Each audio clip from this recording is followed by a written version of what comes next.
Hey guys, Chris Haddon, Jason Balin here with the Private Lenders Podcast, sponsored by our lending company, Hard Money Bankers, and also our mastermind group for hard money and private money lenders called hardmoneymastermind.com.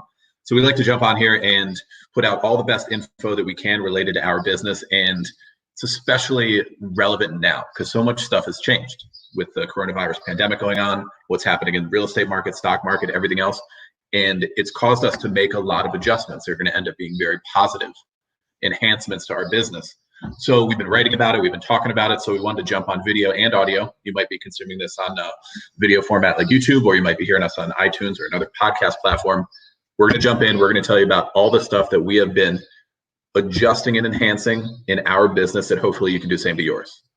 Yeah, absolutely. And one of the things that we've been discussing very openly is deals that we've been doing today have been better than deals that we've been doing pre-coronavirus, 60 days ago. So in general, if you're not currently lending, or if you're paused, or if you're uncertain if this is the time to get into lending or continue lending, in our opinion, we're very, very optimistic. Yes, we're cautious. We're very, very cautious, but we're optimistic about things in general.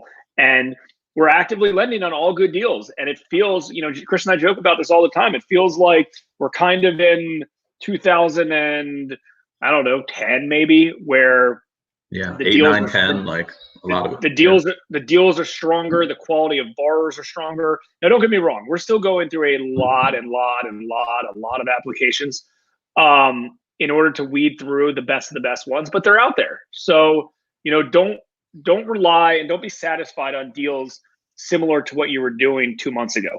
Make sure they're stronger deals. So where do you want to start? Should we start underwriting, operations, or what part should we start with?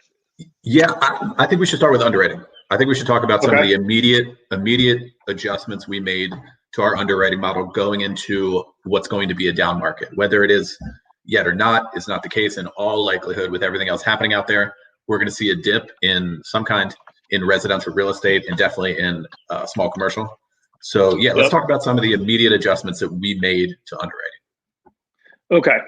So a few things. We were lending up to 65% based off of the after repair value, right? That's broad, and I understand that, but let's just use that for this purpose. And we've cut that back to more of like a 50 to 55%. In general, most of the deals that we've been doing are around that 50%. Now, after repair value is obviously an important metric if you're dealing with a fix and flip investor or borrower, but at the same time, you also got to make sure your as-is value is tightened up as well. So in an ideal world, we're at 50% of the as-is value, 50% of the after repair value, and the borrower client has 40% cash into the deal. So 30% down plus closing costs. Closing costs end up being 8 to 10% depending on what state and what county and what the costs are, taxes and things are associated with that. So that's kind of the way that we're looking at things. And there's exceptions to the rules. Obviously, if someone is a repeat borrower, has a lot of experience, if they buy a property at an extremely low number, but rule of thumb, that's where we're at. And a big thing is borrower quality, if you want to kind of touch on that, because that's a huge thing right now. So yeah, backing up 1 second. Actually, this applies to both of these right here. So I'm sure that when people hear, okay, we're requiring all this cash into the deal, we're capped at 50 LTV, or borrower like super high borrower quality, like we're about to talk about, they probably immediately say, well, yeah, but I mean, how do you do any deals? Like, who's going to take that? And who's going to take that loan quote? And that's a valid point. A lot of people are, as you know very well, every day, people are saying, no, I can't make that work on our very conservative loan quotes. And that's just a reality of it, which also means you need a lot of deal flow. And we're going to talk about marketing again later, but just like any other time, just like a good market, just like a down market, just like whatever, you need a lot of deal flow, because you're right. People are not going to take your 50 LTV quotes, even though that's probably the smart thing that you should be offering, right? So same idea with borrower quality. Like some people that we would have lent to 6 months ago, that like kind of mid-range, like not real strong, not real weak borrower, we're probably not giving them loans right now going into a down market and going into general economic problems. We need people who are well-heeled financially, they have cash, they have credit, they have experience in real estate, and they can make their payments even when some stuff gets thrown off with their income, rental income, W2, whatever it may be. They have cash and they can make their payments. Some of the lower quality people, And we've seen this, frankly, in the portfolio. Some of the people who, as soon as this pandemic hit, lockdowns going on, some people are getting laid off. They, not a lot of people, but a few people, definitely a little bit lower quality borrower folks, hit up our company and said, hey, I can't make my payment. How can I not make my payment? And those are not the people that we're looking for the rest of 2020 and beyond. So borrower quality is even more important than normal. That's the stress test is your current portfolio will tell you very, very quickly, and we'll talk about portfolio in a second.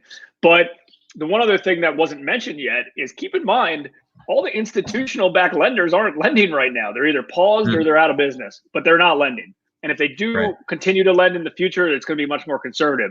So there's an influx of all those deals coming over. So when I talk to, when I talk to people and they ask me what types of deals that I'm getting and why is it a lot more deal flow, and it's not a ton more deal flow, but it's definitely more deal flow. So we have our normal good borrowers, repeat borrowers that we worked with for years.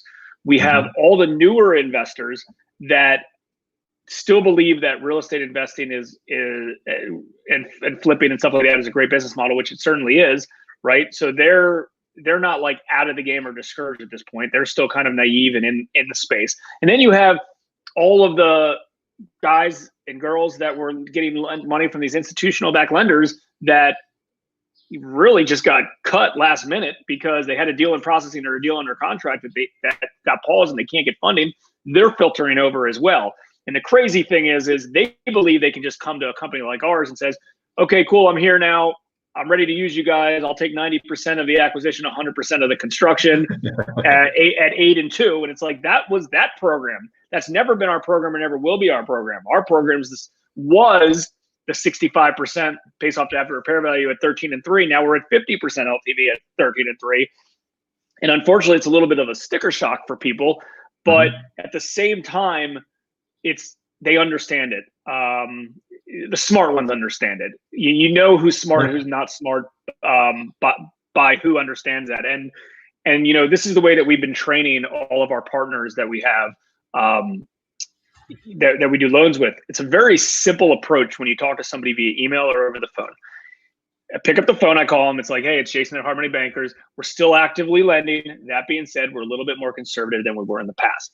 And by utilizing that line, it's not sticker shock to them when they don't have in their head all of a sudden, that we're going to be doing these super high LTVs, because I've already disclosed that to them up front. So, borrower quality is very, very important. Again, we've always followed the 4 C's in order of importance, right? Collateral, character, capacity, and credit. But all of them are so important. Think about it. If you don't have a good credit score, yes, you can still navigate and fix and flip a property. It's not the most important thing, but it gives you less options. It gives you less options because you have less ability to go find other ways to pull cash out of something if you run into a bind, right? You have less means to get additional credit if you have lower credit. And also you can't refinance the house if you have lower credit. So that exit strategy of a refinance is out the window. But all of them in general are important. Collateral and character, we're just spending so much time on right now. Trying to think what else underwriting wise. Obviously, bigger construction projects. Yeah. Bigger construction projects are a little scary right now. Seems like, I don't think we purposely did this, but I was talking to, who the heck was I talking to? I was talking to somebody on the phone this morning related to deals for a while. Oh, I know. I was talking to Nick Cavatanis. And I was like, in Richmond, Virginia, another private lender, because we keep in touch to see what he's up to and what we're up to. And it was interesting. I was like, you know what? Come to think about it, all the loans that we've been doing have just been acquisition only. We did a loan where a guy bought it for $199,000. We did a loan for $100. Another deal that we did this week, he bought it for $178. We did a loan for $100. And I don't think there was a purpose of why we didn't do a construction component to it. It just happened that we didn't. So that made it a little bit more cleaner, just based off the as-is value. We didn't have to mess with the construction. But I think stay away from large construction projects at this point. I think there's just too many unknowns. Yeah, I definitely agree with that. And I would say one more to add to the underwriting section is be very careful with commercial now. Like, we have always enjoyed our commercial, which is not the majority of the portfolio by any means, but 10%, 15%, something like that. And we've definitely enjoyed our office loans, multifamily, even retail over the years. And now we have to be super careful with that. Multifamily is probably going to be pretty solid because people have to have somewhere to live. But at the same time, you have to be careful of, if people are if tenants are going to get breaks with rent and stuff like that. Like, who knows? How is that going to affect a loan that you might do on multifamily? Be very careful with retail. Be very careful with office too. Like we are funding a couple office loans today or Monday, I guess it's going to be. Super careful. Like these are what, 30, 35 LTV, something like that. Yep. Bridge loans for a client that's good. And a good asset. We actually have some today and on Monday, now that I think of it. So we are carefully the ones today doing... are more multifamily, but yes. Okay. Yeah, the Monday ones are office. I get the portfolio confused. But still the importance, and again, like that doesn't mean if it's a multifamily deal or an office building, you can't lend on it. There's always a number that potentially works. Usually as long as the price point's high enough, but it's just something to be aware of. If someone's got a vacant office right now, there's a less of an appetite for it, but there's still real value to that. There's still real value to that collateral. Yeah. I don't believe that we'll ever be in a position in most populated, I'll just use the word good areas. I don't know a better way to describe that, but in a good area in general, chances are that property is not going to appreciate by 50%. It's just, I don't think it will. But again, we all got into lending to lend, not to own. And as far as I'm concerned, you got to have as much pressure on these deals as possible to make sure that the borrower just doesn't walk away from it. If someone, and keep in mind, if someone buys a property for $100,000 and it appreciated over the last 5 years, now it's worth $300,000 and they only have $100,000 skin in the game, I probably wouldn't lend them $150. If they paid $200 for it and it's worth $300 today, I probably would lend them $100 on that same asset, just to make sure they have enough kind of skin in that deal and they'll do whatever it takes to pay you back and not walk away. Yep. Okay, so that's the adjustments made on underwriting. And now we're going to talk about operations a little bit, which has been an interesting change in a number of different ways because, frankly, our company for the longest time has always been used to operating from the office. We have a couple of business partners and an inspector that are pretty much that are remote, but most of us, probably 5 or 6 of us every day in the office, running the back office and everything else, like checks come in, docs come in, bills, mail, like whatever it may be. And we're there to do what we need to do with the paper checks, paper documents, communicate with one another very easily just by popping your head into somebody's office. And so now, for safety reasons, obviously, we are sending one person per day into the office, no more, sometimes 0, just to get documents and checks and totally necessary stuff that you can't take online, I should say. And besides that, everyone is operating from home. Everyone has a home office setup with their screens and monitor and laptop and whatever they need, printer, whatever it may be, to operate just like they would in the office. So there's some adjustments that came here. Like one, we immediately started getting signed closing documents from the title companies back by email. They can mail us the thing or FedEx us the thing too, but we want that. And it's actually been a bonus because it ended up really shortening some of our turn times in the back office. I'll get to that in a second. We were also requesting that they send us our fees and our interest and our construction owed by wire instead of check. That's an adjustment too. Title companies don't necessarily love doing that. The majority of them will, and they understand the current situation. They don't love it. It's new for them, and they might add more cost to them, but whatever. Like, we all need to make that adjustment. And then on occasion, some of the title companies are like, no chance, I have to send you checks. And we're like, great. And then we tell one of our people who will be at the office, look out for this check and grab it so we can process this file. So that's an adjustment. And then there's some other ones I'll get to in a second, but that one leading into our back office has shortened our turn times, where we a process that we call post-closing, where we're in essence recording the money that comes in and getting that loan into our servicing system and getting our investors paid out, right? An important part of the process that just got shorter because we're cutting out those mail times. We're cutting out having to wait a couple days for mail or a day for FedEx, or when's the next time somebody's going to be there to do X. Like now, like, give my documents, wire the money, and we can start processing today, which has really cut our turn times. It was a weird adjustment to get used to this, but hey, I mean, we're all making weird adjustments. So that has been an interesting change. Also, some other things that I haven't totally figured out yet, and this is all still evolving week to week, but like notarizing documents. Like, our notary, who has not been coming into the office and, doesn't want to, safety reasons, everything else, lives in a ways from the office too, for that matter. So, okay, our notary hasn't been coming to the office. How are we notarize something like a release or like an assignment document, stuff like that. So these things will be figured out. It's not all hammered out yet. I actually did, for the first time, a virtual notary with a law firm of ours in Philadelphia the other day, where it was a pretty interesting process. Like it took a picture of my ID, and then I filled in my information, and based on the information I filled in, it was pulling some information from public records, like previous cars I've owned and previous addresses I've lived at, and I had to pass the security questions about myself. And then it was a two-person web call, just like this one. We were using a platform called Doc Verify, where this person from the attorney's office and I were on a web call, just like this, and it was being recorded. And again, like, I show my ID, and then I do a virtual signature of a document, and she does a virtual notarization of that document, that we go on to the next one. And then the whole file is saved for whatever. So there's going to be more and more stuff like that happens. Like, I want to come up with something like that for us so that we can virtually notarize documents and email them out. I mean, there's some jurisdictions that are, I don't want to go too long with this operations and document thing, but anyway, long story short, I'm hoping that this situation is going to move real estate online. And so that we don't need blue ink. We don't need to mail in documents to be recorded. We don't need originals.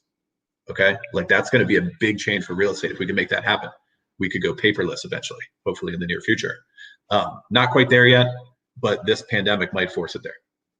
And the good news is, locally in the states we're in, most title companies are doing it that way. They're able to record electronically in most jurisdictions and getting accepted. And the ones that aren't, they're just mailing them into the courthouses, and then they're kind of following them as needed.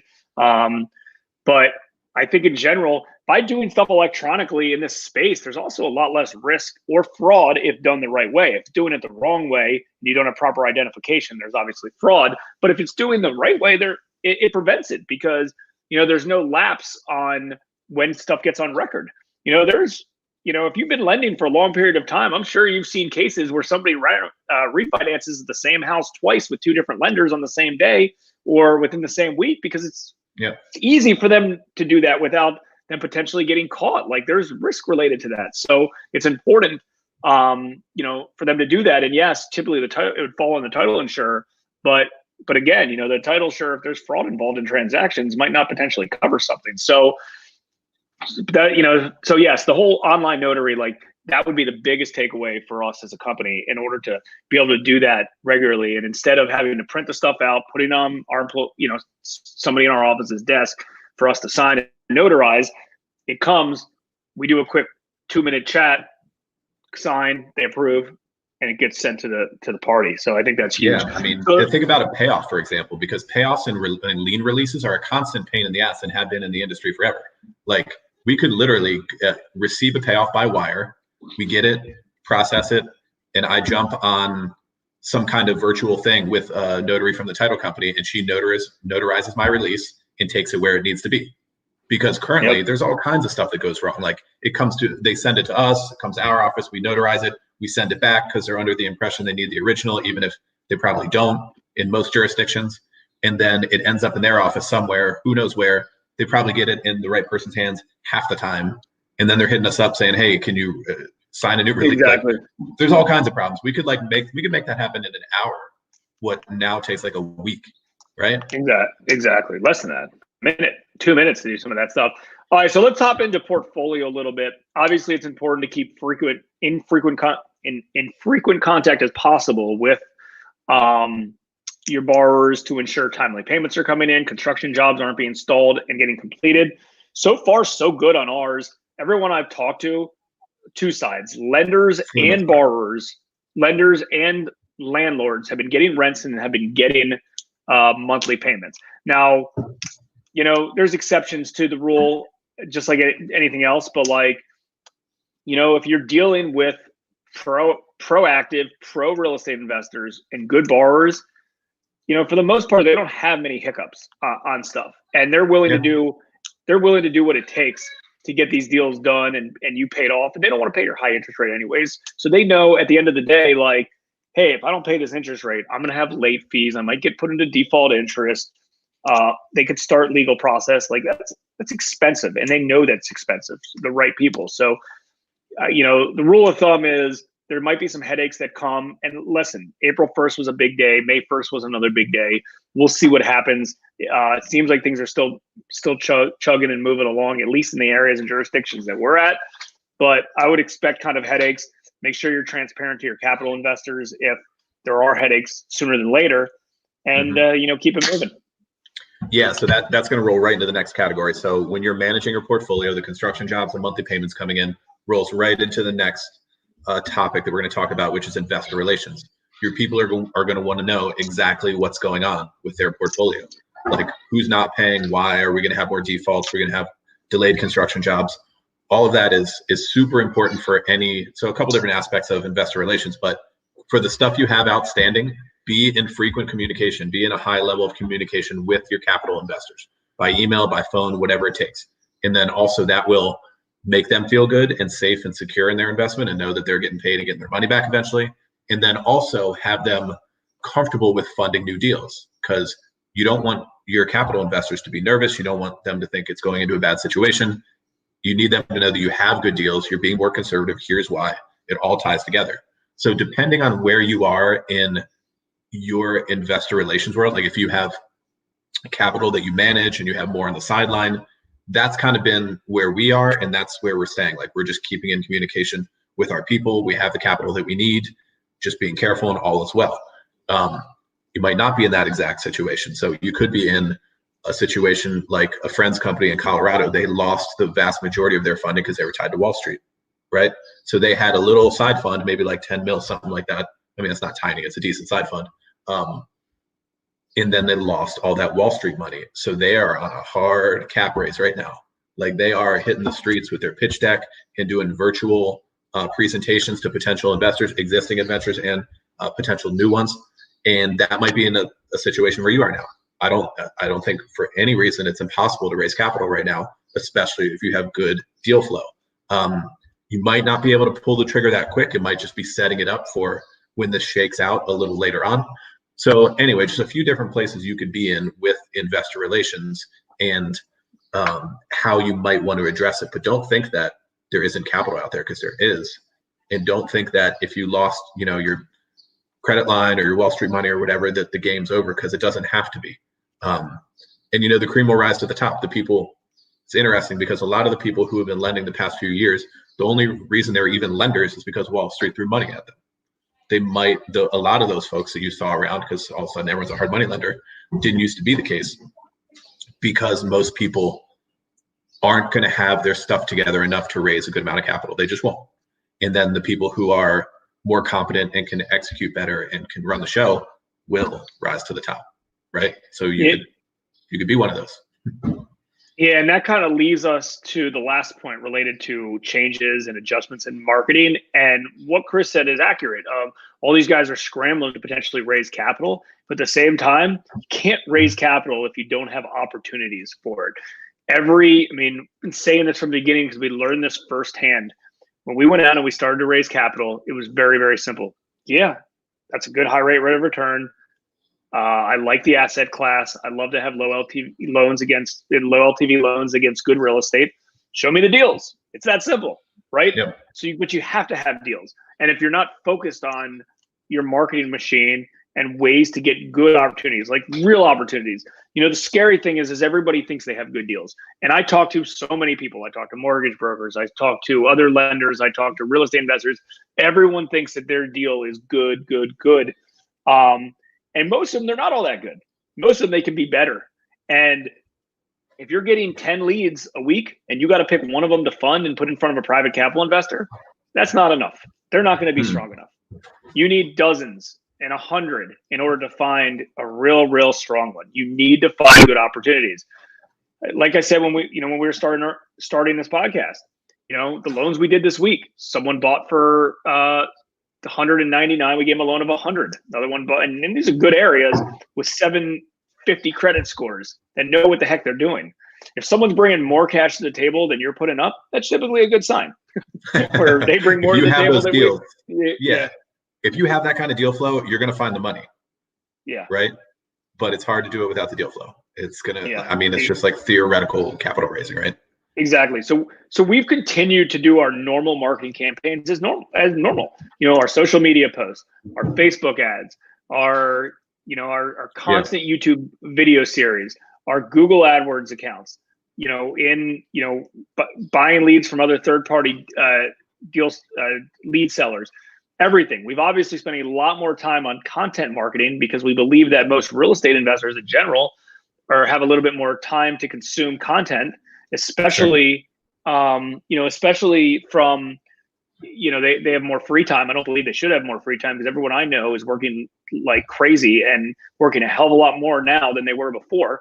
But in general, I think the general public seems to, have more free time. So by doing that, we want to make sure we're in front. I mean, we were competing with 20 people for Google AdWords. Now we're competing with 1 or 2. So that had to get adjusted. And literally, I want to make sure in general that when we do these Facebook lives, these YouTube lives, we're working on trying to figure out a way to get on LinkedIn Live. That's our next platform we've been trying to get approved on. Want to be in front of these people every day, and all of those places are free. They're most of these the social media stuff that we're doing is free, and I think so many people are worried about eyeballs and how many people. And I heard Gary Vee say this to a 11-year-old kid on his show that he did the other day, and he was like, "Don't get discouraged about how many eyeballs. Number one, all you need is one eyeball, the right eyeball, the right viewer to view it. Don't worry about that. Worry about the content. Worry about doing it the right way, and all that will come. You do that." He told the kid, he's like, "You're 11 now. When you turn 21, if you're not getting enough viewers, call me, and then we'll restructure that." But that's not the purpose right now. The purpose now is just get out there and create good quality content to show value. So, remember how much interruption there was? So you see an ad or a video from this company, Lima One, Lending Home, Lending One, do Hard Money, all these companies, right? Everywhere. Now there's so many little ones. All of a sudden, your little company out of nowhere, whatever, North Dakota Hard Money Lender, whatever it is, doesn't matter. They're like, "Oh, wow, never heard of them, but I don't care because they're a hard money company and they seem to be lending. I need to reach out to them." So jump in front of, this is like the best time to market right now. Oh yeah, totally. And there is, we've been saying that for a long time. There is value to every set of eyeballs you can get on your stuff because, the right pair, it doesn't have to be 10,000 people on a video. It could be 100, but like 1 or 2 of those people might be a $10,000 fee, right? And there you go, makes it all worth it. And that is how it plays out in our business too. So yeah, based on whatever you're working with budget-wise, there's a lot of stuff you can do. Like you're saying, the content game, email broadcasts are free to cheap. It doesn't have to be heavy paid ads. All kinds of different stuff, calling people, hitting up past clients, like whatever it may be, depending on what your budget is. If you have the operation and the capital together to lend, you can really take advantage of that easily. Yep, exactly. Yeah. So I guess we'll leave it like this to everybody. If you currently have something that you've changed in your business or your operation, we'd love to hear from you. Reach out to us. I'm really, really curious to see what you're doing inside. We talked to AJ at the mortgage office because that's the software that we use for our servicing, and that's what a lot of lenders do. And he said it's very interesting. Right now, all these companies that are paused or potentially, maybe not lending, they got free time. They're trying to find other things to potentially do. So, and that's his guess of what's happening right now. And I probably agree with that. Like right now, if you're in the middle of not 100% sure what to do next, start strategizing. If you can't lend, if you don't have investor capital, you don't have enough stuff. Number one is always going to be go market. That's number one. Like you need something to do, go freaking market. After that, and you have, what you believe is ample deal flow, ample leads, but you don't have an operation in place, go figure out an operation and go figure out your strategies to operate the right way. And, if you're starting out, do it all yourself. Do it all yourself right now. That's like the best recommendation. Do it all yourself, figure it out, and then figure out what you like doing the least. And then eventually you could hire somebody or outsource that. But you got to learn the whole business yourself. Chris and I both learned this entire business ourselves. So either one of us can jump into either position of ourselves or any one of our employees at any given time, no matter what, and it would still run. And I think that's important that a lot of people are lacking. Might not be super easy or pleasant, but it'll still run. So no, like you were saying, if anybody can throw any additional feedback our way, maybe there's something that we haven't covered or haven't addressed in our own operation, they might be able to get back to us. That'd be super appreciated. And we hope that, on the other side of things, you learn some stuff that you can implement, and improve and enhance your lending business in this strange time, and keep it all moving. So yeah, appreciate you guys checking us out. Where else can people check us out or follow up or see the mastermind? Go to so you can go to the privatelenderspodcast.com, right? That's where you can view all the private lender stuff. Hard Money Bankers YouTube page is a good one. You can go to hardmoneymastermind.com. That's where we do our monthly mastermind meeting. There's a ton of free bonuses and capital raising and underwriting and marketing stuff that everybody gets as like a bribe to hop into the mastermind. And then you can hop into the mastermind group and network with a lot of other local investors and hard money lenders. And if you're just looking for some, one-on-one, maybe private consulting, go to hardmoneybusiness.com. We're still actively doing that as well. I mean, we're very passionate about hard money lending, if you can't tell. And our model has always been, isn't about scale or tremendous growth or just doing as many ego-driven deals as we want. We want to do a small amount of very, very profitable deals so we can make money for our company, for our staff, for our private capital investors, and everybody else around it. Like, that's what it's about. And I heard a quote, wasn't a quote, but I heard something from a builder that I know a few years ago, and he was like, "Listen," he goes, "I know what my number is. If I could do one deal a year and make that number, I'm happy. Yeah. Unfortunately, I got to do multiple deals to do so. So, everybody thinks they want to scale and be these gigantic lenders or flipper or whatever. It's just not the case. Figure out your comfort zone. Figure out who you are. A lot of people just don't have the capacity to do that. They might think they want that, but they don't. So be true to yourself. Figure out what you really, really, really, really want. If you want to do 100, hundreds and hundreds and thousands of deals, you're gonna be working your ass off. It's that simple. But there's nothing wrong with doing a few good deals a month that are extremely profitable as a one-man band, or you and a partner, or you and a little bit of staff, and have a good living. And this is the right business model for you. Absolutely. So yeah, thanks again, guys. Appreciate it. Check us out next time on the video or the podcast, and stay safe. All right, guys. Thanks.